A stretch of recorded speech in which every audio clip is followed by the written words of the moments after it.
All of what I do is connection. And whether it's human connection through human to other humans, whether it's connection through spiritual, through art, whatever it is, it's all about unity, it's all about connection.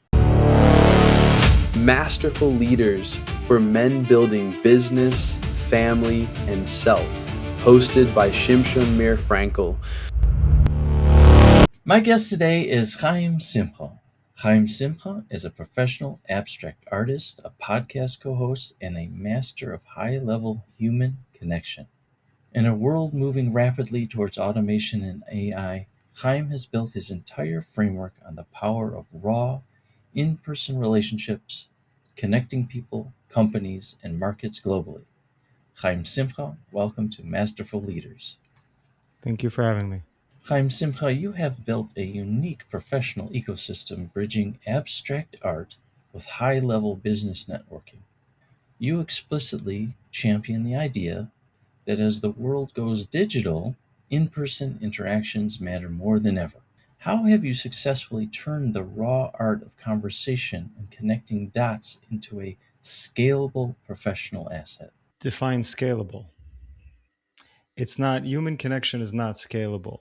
Human connection is showing up for people each and every time, when you like it, when you feel like it, or not.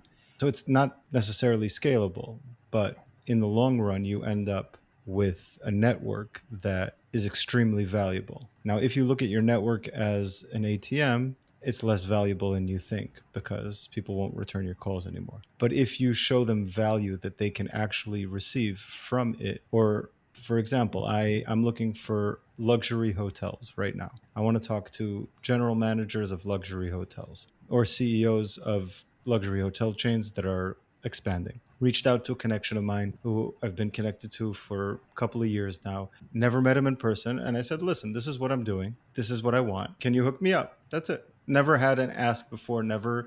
I'm not imposing. If he feels comfortable, great. He doesn't feel comfortable, great. But it all goes to the same thing. That's when I'm asking. But usually what I look to do is to add value to what other people are doing. So other people are looking for stuff. Other people are doing stuff. My capability, my superpower, if you want to call it, is understanding the value that they have to offer and then understanding who can add value to that. And it's not necessarily a linear line. So somebody who's raising capital for real estate, I'm not like they're looking for anybody who can find them an investor. I'm not interested. That's not my game. But maybe I could find them somebody who has off-market properties or somebody who can help them with the lending in the long term, whatever it is, just a person that can help them for a longer period of time. Does everyone already know what value they have to share, or do you help them develop that? It really depends. I mean, usually people who are in business, they know what value they have to offer. Even if it's not like let's say, if you're going towards like ultimate purpose and that like game, then they may not be there, and that's fine. So I'm selling toilets in the U.S. Then this is the value that they're offering. This is what they're looking to do. Is that their ultimate purpose in life? Probably not. Will this help them get to a better income, help them get to a better life, whatever? Great. They're looking for purpose? Great. Then probably can connect them with somebody there as well. So, is it true to say that you're mainly a connector? All of what I do is connection. And whether it's human connection through human to other humans, whether it's connection through spiritual, through art, whatever it is, it's all about unity, it's all about connection. So, your art is designed to make people think, feel, and touch the soul, to guide others into that deep reflective space. You have to be highly anchored yourself. What is your personal discipline or routine for protecting your own internal clarity and staying spiritually grounded? I look at it a little bit differently.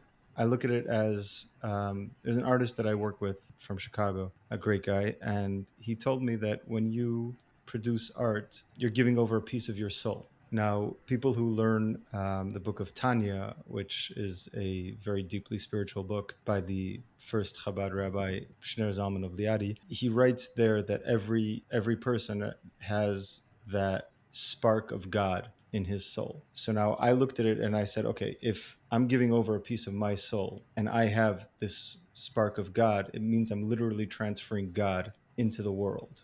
Do I have to be in a lofty spiritual space? No, because I'm not there all the time. Do I try to be? Sometimes. Do I have some music that gets me into better clarity? 100%. Sometimes it's really just about the spark. For example, this piece right here that you could see. You see how the colors change? The colors are the same colors. They're the three primary colors. It's blue, yellow, and red. Then there's white also, but it's just the separation. The colors go all the way through. It's just that when we see it on the black, it looks different.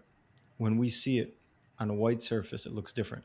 I call this no judgment, because we look at things in life and we perceive it as we are, not as it is. And it's the same thing in people. So I would like, just let's not judge people. Chaim Simcha, did you grow up in a creative environment, creative home, or how did you pick up this It's a great unbelievable story. skill? First of all, I appreciate that. So like you said, my whole game is connection. About 2.5 years ago, 2-ish years ago, I was in my neighborhood on Friday night walking after my meal, and I meet this couple with a baby. They're staying by friends of mine.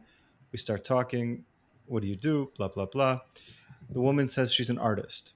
I'm like, cool. Are you any good? And then, like, say, great, send stuff over after Shabbos. And then, if I can help you, I'm happy to help you. Sends over the stuff, and she's really, really good. Like, really good. Self taught, really good. Comes from Meir Sharm. It's a fantastic story. And I'm like, great, how can I help? I went back and forth, whatever. She wants to get to this Haredi radio guy. Whatever, make something nice for him.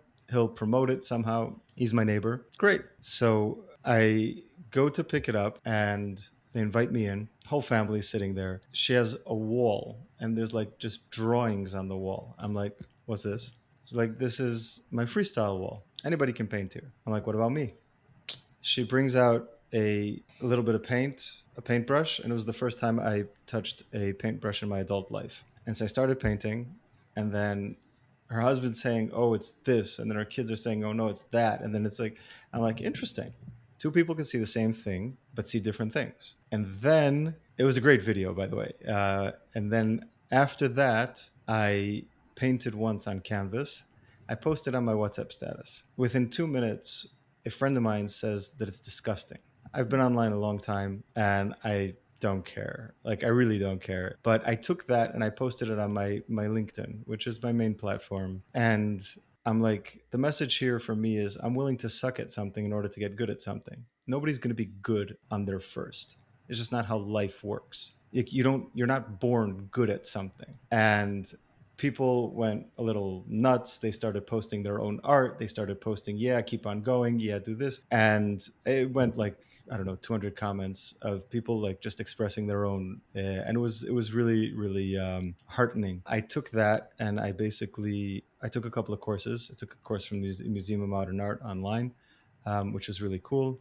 Very abstract, very post-war abstract, very interesting focus. And I figured out what I like, what I don't like. I play around with other stuff just because when you have inspiration, that's probably where you should be going. It's another level of the spirituality, which that's how it's connected. I started doing that, and then funnily enough, I started selling it. And then it was like, okay, this is interesting. Let's do this. And then now actively developing it into a larger scale, I don't know, blessing. So, were there other outlets? I use that word only because when I grew up, that's what they referred to creativity as an outlet. Were there other things that you were, involved in before you started painting? Not really. No. One of the things that I say is that any age, doesn't matter how old you are, if you don't try something, you're not going to be good at it. You may be good at it. If you don't try it, then you'll never know. Try stuff, do stuff, fail a lot, because it's okay. It doesn't matter, especially with abstract art. I had a guy telling me online that, oh, you're doing this wrong. I'm like, it's my painting. It's abstract. It's like, I can't do it wrong. There's literally no way in the world that I can do something wrong on my painting, which is very freeing, by the way. Everybody should try it. It's a great message. Is there any message you'd like to leave our audience with? Anything in Do particular? stuff. Do it. Literally. Do stuff. I used to own a call center a long time ago. One of the things I told my people, one of the things that I heard in a seminar a long time ago is when you call centers are basically, you get a lot of rejection. So they teach you to push through rejection. The more rejection you push through, the more yeses you'll get. What I used to teach my people is a little bit different. And I used to tell them, collect no's. Your goal is to collect 30 no's today. You need 30 people to tell you no. And now where it starts screwing up your brain is when people start saying yes and you get pissed off because you need another person to tell you no. And that's when you win. Okay, Chaim Simcha, I appreciate you sharing your wisdom with us. I've learned a lot today, especially about connection and abstract art. You can't do it wrong. And if you play it safe and you don't do anything, you'll never know if you would be good at it. Exactly. We certainly could not have done this episode of Masterful Leaders without you. Thank you for having me. On Masterful Leaders, we believe true success is built across every part of life, not just business. If this episode added value to you, subscribe, share it with someone you care about, and join us next time as we continue building the full package.